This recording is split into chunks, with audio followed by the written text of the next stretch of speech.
പരിശോധിക്കുക, ഇങ്ങനെ ഒരു സംശയം തോന്നിയാൽ എന്ത് സംഭവിക്കും എന്നൊരു സാഹചര്യം കൂടി വെളിപ്പെട്ടെന്ന് തോന്നുന്നു.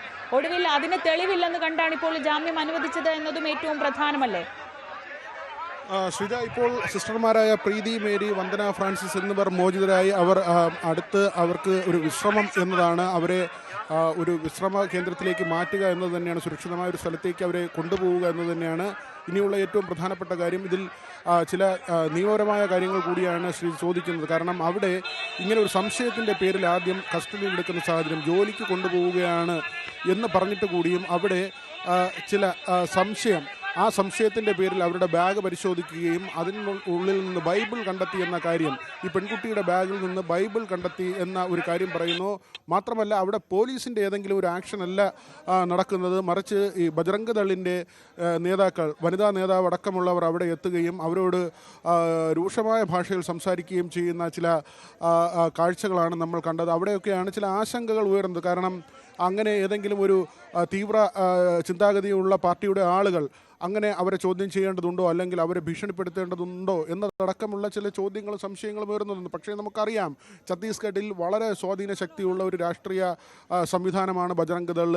അതുകൊണ്ട് തന്നെയാണ് അവിടെ ചില സമ്മർദ്ദങ്ങൾക്ക് ആദ്യം ബുദ്ധിമുട്ടുണ്ടായതും. അമിത്ഷാ പറഞ്ഞിട്ട് പോലും അവിടെ പബ്ലിക് പ്രോസിക്യൂട്ടർക്ക് പിന്നീടും ഈ നിർബന്ധിത മതപരിവർത്തനം നടന്നു എന്ന ഒരു നിലപാടെടുക്കേണ്ടി വരികയും എന്നാൽ ജാമ്യം നൽകുന്നതിനെ എതിർക്കുന്നില്ല എന്ന ഒരു സ്റ്റാൻഡിലേക്ക് പോകേണ്ടി വരികയും ചെയ്ത സാഹചര്യമൊക്കെ നമുക്കറിയാവുന്നതാണ്. ഇപ്പോൾ പ്രീതി മേരിയുടെയും വന്ദന ഫ്രാൻസിസിൻ്റെയും മോചനമുണ്ടാകുമ്പോൾ വലിയ ആശ്വാസമാണ്. കാരണം 9 ദിവസമായി അവർ തടവറയിലാണ്. എപ്പോൾ അവർക്ക് മോചനം ലഭിക്കും എന്നതിൽ ഒരു ഉറപ്പുമുണ്ടായിരുന്നില്ല. ആശങ്കയുടെ നിമിഷങ്ങളായിരുന്നു. കേരള BJP ഘടകം വ്യത്യസ്തമായ ഒരു നിലപാടാണ് സ്വീകരിച്ചത്. കാരണം ഉത്തരേന്ത്യയിലുള്ള പോലെ ഒരു നിലപാടല്ല ഇവിടെ സ്വീകരിച്ചത്. മാത്രമല്ല ഇവിടെ വൈദികരുമായി ആശയവിനിമയം നടത്തുകയും അവർ കുറച്ച് ഇപ്പോഴുള്ള വിഷയത്തിൽ അവരുടെ അമർഷം പങ്കുവയ്ക്കുമ്പോൾ ആ വികാരം ഉൾക്കൊള്ളുകയും അതിൻ്റെ തന്നെ അടിസ്ഥാനത്തിൽ, അല്ലെങ്കിൽ അതിൻ്റെ ഒരു സെൻസ് മനസ്സിലാക്കിക്കൊണ്ട് തന്നെയുള്ള ഇടപെടൽ ഉണ്ടായി എന്ന കാര്യം തന്നെയാണ് BJP നേതൃത്വം പറയുന്നത്. പ്രത്യേകിച്ച് രാജീവ് ചന്ദ്രശേഖർ തൃശ്ശൂരിൽ സഭാ നേതൃത്വത്തെ കണ്ടതും പിന്നീട് പ്രധാനമന്ത്രിയായും അമിത്ഷായുമായും ഒക്കെ കൂടിക്കാഴ്ച നടത്തിയതും അവരുടെ ഓഫീസുമായി നിരന്തരം ആശയവിനിമയം നടത്തിയതുമായ കാര്യങ്ങളൊക്കെ പറയുന്നത്. അപ്പോഴും LDFൻ്റെയും UDFൻ്റെയും ഏറ്റവും നിർണായകമായ ഇടപെടൽ, ഇവിടെ നിന്ന് ഒരു എതിർസ്വരം ഇപ്പോൾ സഭയുടെ മാത്രം ശബ്ദമല്ല രാജ്യത്ത് മുഴങ്ങിക്കേട്ടത്. അവിടെയാണ് LDFൻ്റെയും UDFൻ്റെയും പ്രാധാന്യം, രാഷ്ട്രീയ പ്രാധാന്യം കൂടി നമ്മൾ മനസ്സിലാക്കേണ്ടത്. കാരണം ഇത്തരമൊരു ഘട്ടത്തിൽ ഒരു സഭാ നേതൃത്വം മാത്രം വിചാരിച്ചാൽ അത് ചർച്ചയാവുന്നതല്ല. ഇതിനൊരു രാഷ്ട്രീയ മാനം വേണം, രാഷ്ട്രീയമായ ഇടപെടൽ വേണം. ജയിലിന് മുന്നിൽ നടന്ന നേതാക്കളുടെ ആ സന്ദർശനങ്ങളുണ്ട്. പ്രീതി മേരിയുടെ സഹോദരനുമായി അവിടെ കോൺഗ്രസ് നേതാക്കൾ എത്തിയ നിമിഷങ്ങളുണ്ട്. അവിടെ ഉണ്ടായ വൈകാരിക നിമിഷങ്ങളുണ്ട്. സഭയ്ക്കുള്ളിൽ ജോൺ ബ്രിട്ടാസ് ഉൾപ്പെടെയുള്ളവർ നടത്തിയ പ്രസംഗങ്ങളുണ്ട്.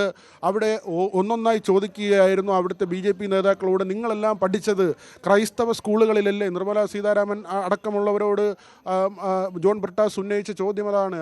5 or 6 പ്രധാനപ്പെട്ട BJP നേതാക്കളോട് ജോൺ ബ്രിട്ടാസ് ചോദിച്ച ചോദ്യം അതാണ്. നിങ്ങളെല്ലാം പഠിച്ചത് ക്രൈസ്തവ സ്കൂളുകളിലല്ലേ? അവിടെ ഏതെങ്കിലും തരത്തിലുള്ള വർഗീയത നിങ്ങൾ കണ്ടിരുന്നോ എന്നതടക്കമുള്ള ചോദ്യങ്ങളാണ് ചോദിക്കുന്നത്. മാത്രമല്ല സംസ്ഥാനത്ത് അങ്ങോളം ഇങ്ങോളം ഈ മിഷണറി പ്രവർത്തനവുമായി ബന്ധപ്പെട്ട കാര്യങ്ങൾ ക്രൈസ്തവ സഭകൾ നടത്തിയതും സാധാരണ കുടുംബങ്ങളിലെ, പാവപ്പെട്ടവൻ്റെ കുടുംബങ്ങളിലെ കുട്ടികൾക്ക് വിദ്യാഭ്യാസം നൽകുന്നതും അവർക്ക് മികച്ച സാമൂഹ്യ അന്തരീക്ഷം നൽകുന്നതിന് വേണ്ടി ക്രൈസ്തവ സഭകൾ അല്ലെങ്കിൽ അവരുടെ വിദ്യാലയങ്ങൾ, അവരുടെ ആശുപത്രികൾ തുടക്ക സമയത്തുള്ള കാര്യങ്ങൾ ഓർമ്മിപ്പിച്ചുകൊണ്ടുള്ളതാണ് ഈ വിവിധ നേതൃത്വങ്ങൾ LDFും UDFും കേരളത്തിൽ അവരുടെ പ്രചരണമാക്കി കൊണ്ടുവന്നതും. അതോടൊപ്പം തന്നെ ഈ കേക്കുമായി വരുന്ന വിഷയം, സഭയുടെ ആസ്ഥാനങ്ങളിൽ കേക്കുമായി വന്ന് അവിടെ ബന്ധം പങ്കുവയ്ക്കുന്ന, സൗഹൃദം പങ്കുവയ്ക്കുന്ന BJPയുടെ ആത്മാർത്ഥതയെ ചോദ്യം ചെയ്യുകയും ചെയ്തു. അതുകൊണ്ട് തന്നെ BJPക്ക് ഈ വിഷയത്തിൽ അങ്ങേയറ്റത്തെ ഇടപെടൽ വേണ്ടി വന്നു. കാരണം രാഷ്ട്രീയമായൊരു പ്രതിരോധത്തിലേക്കാണ് കാര്യങ്ങൾ പോകുന്നതെന്ന് BJP മനസ്സിലാക്കുകയും ചെയ്തു. അവിടെയാണ് രാജീവ് ചന്ദ്രശേഖറിൻ്റെ ഒരു ഇടപെടൽ, പ്രത്യേകിച്ചൊരു ഒറ്റയാൾ പട്ടാളം എന്ന രീതിയിൽ തന്നെയാണ് രാജീവ് ഈ വിഷയത്തിൽ ഇടപെടുന്നത്. കാരണം BJPയുടെ സംസ്ഥാനത്ത് നിന്നുള്ള മറ്റേതെങ്കിലും നേതാക്കൾക്കോ കേന്ദ്രമന്ത്രിമാർക്കോ, അത് ഒരുപക്ഷെ സുരേഷ് ഗോപി പരസ്യമായൊരു പ്രതികരണം പോലും നടത്തിയില്ല. ജോർജ് കുര്യനാകട്ടെ ചോദ്യങ്ങളിൽ നിന്ന് ഒഴിഞ്ഞു മാറുന്ന ഒരു നിലയിലുമായിരുന്നു. പക്ഷേ മാധ്യമങ്ങളോട് കൃത്യമായി പ്രതികരിക്കുകയും കൃത്യമായ നീക്കങ്ങൾ രാജീവ് ചന്ദ്രശേഖറിൻ്റെ ഭാഗത്തു നിന്ന് ഉണ്ടാവുകയും ചെയ്തു. കാരണം അദ്ദേഹം ഇരിക്കുന്ന ഇപ്പോഴത്തെ ഒരു പോസ്റ്റ് അത് വളരെ പ്രധാനപ്പെട്ടതാണ്. BJP സംസ്ഥാന അധ്യക്ഷൻ്റെ പോസ്റ്റ് എന്നത് ചെറുതല്ല. ഇപ്പോഴുള്ള BJPയുടെ സംസ്ഥാനത്തുള്ള വോട്ട് വിഹിതമുണ്ട്. തദ്ദേശ തെരഞ്ഞെടുപ്പ് വരികയാണ്. പല നഗരസഭകളും അവർ ലക്ഷ്യം വയ്ക്കുന്നുണ്ട്. അങ്ങനെ ക്രൈസ്തവ വിഭാഗത്തെ തങ്ങളുടെ ചേരിയിലേക്ക് അടുപ്പിക്കുന്ന ഒരു സാഹചര്യത്തിലാണ് അപ്രതീക്ഷിതമായി ഇങ്ങനെ ഒരു സംഭവം ഛത്തീസ്ഗഡ് കേന്ദ്രീകരിച്ച് നടക്കുന്നത്. അവിടെ അതുണ്ടാക്കുന്ന രാഷ്ട്രീയ പ്രതിസന്ധി ചെറുതല്ല എന്ന് BJP തിരിച്ചറിയുകയും പ്രത്യേകിച്ച് രാജീവ് ചന്ദ്രശേഖർ തിരിച്ചറിയുകയും അങ്ങനെ ഒരു ഇടപെടൽ രാജീവ് ചന്ദ്രശേഖറിൻ്റെ ഭാഗത്തു നിന്നുണ്ടാകുന്നു. ആ പ്രഷറിന് ആക്കം കൂട്ടിയത് LDFിൻ്റെയും UDFിൻ്റെയും പ്രതിഷേധങ്ങൾ തന്നെയാണ്. അത് പാർലമെൻറ്റിലാകട്ടെ പൊതുനിരത്തിലാകട്ടെ സഭാ നേതൃത്വം നൽകിയ സമരങ്ങൾക്ക് പിന്തുണ അറിയിച്ചുകൊണ്ടാകട്ടെ സ്വന്തം നിലയ്ക്ക് പ്രതിഷേധങ്ങൾ പ്രഖ്യാപിച്ചുകൊണ്ട് LDFും UDFും രംഗത്ത് വരുമ്പോൾ BJPക്ക് ഉണ്ടാക്കിയ പ്രതിരോധം ചെറുതല്ല. ആ തലത്തിൽ ഒരുപക്ഷെ പണ്ടായിരുന്നെങ്കിൽ BJP കേരളത്തിൽ നിന്നുള്ള ഒരു ആവശ്യം ഇത്ര കണ്ട് ഗൗരവത്തിൽ പരിഗണിക്കുമോ എന്ന് പോലും സംശയമാണ്. പക്ഷേ ഇപ്പോൾ ഛത്തീസ്ഗഡ് പോലെ അവിടെ വളരെ ഹൈന്ദവ വികാരം വളരെയധികമുള്ള ഒരു സ്ഥലത്ത് ഇവിടെ നിന്ന് 2 കന്യാസ്ത്രീകൾ അറസ്റ്റിലാകുമ്പോൾ, അവർ റിമാൻഡിലാകുമ്പോൾ, അവരുടെ മോചനത്തിന് വേണ്ടി പരിശ്രമം നടക്കുമ്പോൾ അതിനെ അതേ ഗൗരവത്തോടുകൂടി എടുക്കാൻ കേന്ദ്ര BJP നേതൃത്വം തയ്യാറായി എന്നതുകൂടി വളരെ പ്രാധാന്യത്തോടെ കാണേണ്ട ഒരു കാര്യം തന്നെയാണ്. ഏതായിരുന്നാലും 9 ദിവസത്തെ കാത്തിരിപ്പുകൾക്ക് ശേഷം തടവറയിൽ നിന്ന് ഇതാ 2 സിസ്റ്റർമാരും പ്രീതി മേരിയും വന്ദന ഫ്രാൻസിസും പുറത്തേക്ക് വന്നിരിക്കുന്നു. ശ്രീജ, ഇതിൽ ശ്രദ്ധേയമായ കാര്യം അവിടെ ഈ ബജ്രംഗ് ദളിൻ്റെ ഭാഗത്തു നിന്നുണ്ടായ പ്രതിഷേധങ്ങൾ അല്ലെങ്കിൽ ജാമ്യം കിട്ടിയില്ല എന്ന് പറയുമ്പോൾ അവിടെ മധുരം വിതരണം ചെയ്യുന്ന ഒരു സാഹചര്യം, അങ്ങനെ അവർ അത്രയേറെ ശക്തരായി അല്ലെങ്കിൽ എതിർപ്പുമായി അവർ ഈ ദിവസങ്ങളിലൊക്കെ അവിടെ തന്നെ നിൽപ്പുണ്ടായിരുന്നു എന്നത് ഏറ്റവും ശ്രദ്ധേയമാണ്. അതിനിടയിലാണ് ഇവിടെ കേരളത്തിലുള്ള ഈ രാഷ്ട്രീയ നേതാക്കളെല്ലാം അവിടെ എത്തുന്നതും അവർക്ക് ഐക്യദാർഢ്യം പ്രഖ്യാപിച്ച് അവരുടെ ബന്ധുക്കൾക്കൊപ്പം നിൽക്കുന്നതുമൊക്കെ. അങ്ങനെ ഒരു രാഷ്ട്രീയ പോരാട്ടം കൂടി ഇതിനിടയിൽ നടന്നു. തീർച്ചയായും അതുതന്നെയാണ് ഈ മോചനത്തിന് ഇടവെച്ചത് തന്നെ ഈ രാഷ്ട്രീയ ശക്തികൾ തമ്മിലുള്ള പരസ്പര പോരാട്ടമാണ്. കാരണം ഈ മോചനത്തിന് വേണ്ടി 3 കൂട്ടർക്കും ഇടപെടേണ്ടി വരുന്നു, ഒരേ സ്വരത്തിൽ സംസാരിക്കേണ്ടി വരുന്നു. വ്യത്യസ്തമായ ഒരു സ്വരം ഈ 3 മുന്നണികൾക്കിടയിൽ നിന്നും ഉണ്ടാകുന്നില്ല എന്നത് തന്നെയാണ് ഈ കാര്യത്തിൽ നമ്മൾ കാണേണ്ടത്.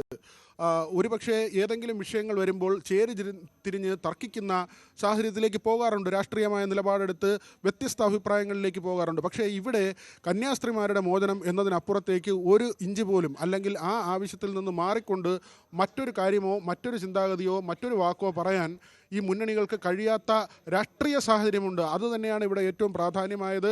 വളരെ സമ്മർദ്ദമായി മാറിയത് കേന്ദ്ര സർക്കാരിന് മുന്നിലേക്കും ചെല്ലുന്നത്. തൃശ്ശൂർ പോലെ പ്രധാനപ്പെട്ട ഒരു മണ്ഡലത്തിൽ വിജയിക്കുന്നു, വോട്ട് ഷെയർ ഏതാണ്ട് 16% മുകളിലേക്ക് പോകുന്നു, 20% അടുക്കുന്നു.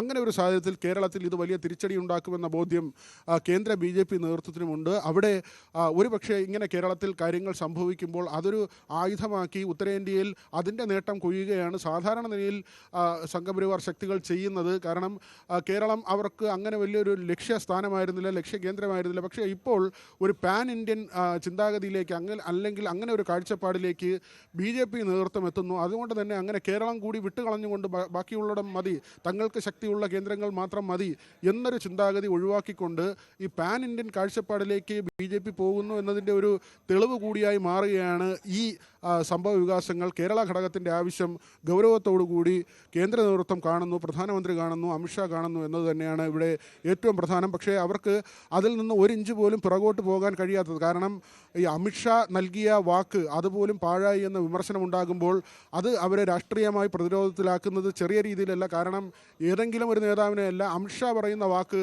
പാഴ്വാക്കാകുന്നു എന്ന ഒരു കാര്യം അവിടെയാണ് പ്രോസിക്യൂഷൻ തൊട്ടടുത്ത ദിവസം ഈ എതിർപ്പ് ഉന്നയിച്ചെങ്കിൽ കൂടിയും കസ്റ്റഡിയിൽ വേണ്ട അല്ലെങ്കിൽ ഇവരുടെ ജാമ്യവുമായി ബന്ധപ്പെട്ട കാര്യങ്ങളിൽ എന്തെങ്കിലും കണ്ടീഷൻ പറയാത്തത്. കസ്റ്റഡി അപേക്ഷ നൽകുമെന്നോ ഇല്ലെന്നോ ഒന്നും തന്നെ കോടതിയിൽ വ്യക്തമാക്കിയില്ല.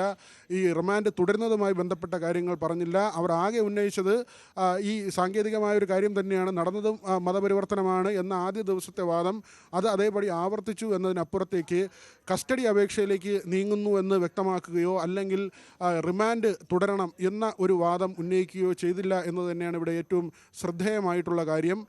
അതുകൊണ്ട് തന്നെയാണ് ആ വാദത്തിന് മയം വന്നു എന്ന നിലയിൽ വിലയിരുത്തലുണ്ടായത്. പിന്നീട് അവരെ ഇപ്പോൾ മോചനത്തിലേക്ക് വിടുമ്പോഴും ബജ്രംഗ് ദളിനെ തണുപ്പിക്കാനുള്ള കാര്യങ്ങൾ ഈ വാദത്തിനുള്ളിലുണ്ട് എന്നതുകൂടി നമ്മൾ മനസ്സിലാക്കണം. കാരണം ഈ പരിവർത്തനം നടന്നു എന്ന വാദം തുടർച്ചയായി കോടതിയിൽ പറയുകയും 2-ാം ദിവസം കസ്റ്റഡി അപേക്ഷ മൂവ് ചെയ്യുന്നോ എന്ന കോടതിയുടെ ചോദ്യത്തിന് അങ്ങനെ ഇല്ല എന്ന് പറയുകയും ജാമ്യത്തിൻ്റെ ഉപാധികൾ സംബന്ധിച്ച് കാര്യമായ അല്ലെങ്കിൽ ശക്തമായ വാദങ്ങൾ പ്രോസിക്യൂഷൻ നിരത്താതിരിക്കുകയും ചെയ്തു. അതേസമയം ബജ്റംഗ് ദളിൻ്റെ അഭിഭാഷകൻ ഈ കാര്യങ്ങളിലെല്ലാം അതിശക്തമായി വാദിച്ചു എന്നതുകൂടി നമ്മൾ കാണേണ്ടതുണ്ട്.